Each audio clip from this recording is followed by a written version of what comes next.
প্রযুক্তি দুনিয়ায় প্রতিদিনই ঘটছে কোনো না কোনো ঘটনা। চলুন জেনে নেওয়া যাক এই সপ্তাহের সেই সকল ছোটখাটো ঘটনাগুলো। চলতি মাসের শুরুতে ব্রাজিলে অনুষ্ঠিত হওয়া মেটা কনফারেন্সের মার্ক জুকারবার্গের ঘোষণার মাধ্যমে হোয়াটসঅ্যাপের বিজনেস অ্যাকাউন্টে এআই সংযোজন করা হয়েছে।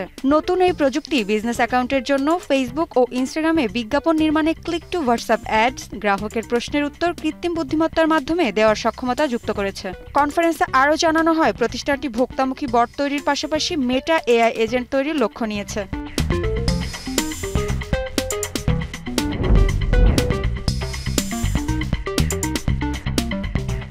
টেক জায়ান্ট অ্যাপলকে পেছনে ফেলে বিশ্বের দ্বিতীয় মূল্যবান কোম্পানি এখন বিখ্যাত গ্রাফিক্স কার্ড ও চিপ নির্মাতা প্রতিষ্ঠান এনভিডিয়া। এআইতে বিনিয়োগ বৃদ্ধির পরপরই হু হু করে বাড়তে থাকে প্রতিষ্ঠানটির শেয়ারের দাম। গত বুধবার তাদের শেয়ারের মূল্য একদিনে ৫.২% বেড়ে $১২০.২৪ পৌঁছে। এর পরপরই কোম্পানিটির বাজার মূল্যধন $৩ ট্রিলিয়ন ছাড়িয়ে যায়, যার ফলশ্রুতিতে বিশ্বের মূল্যবান কোম্পানির তালিকায় এক ধাপ এগিয়ে আসে এনভিডিয়া। কোম্পানিটির শেয়ারের মূল্য এবছর এখন পর্যন্ত ১৪৭% বৃদ্ধি পেয়েছে, আর মে মাসের ২২ তারিখের পর বেড়েছে ৩০%।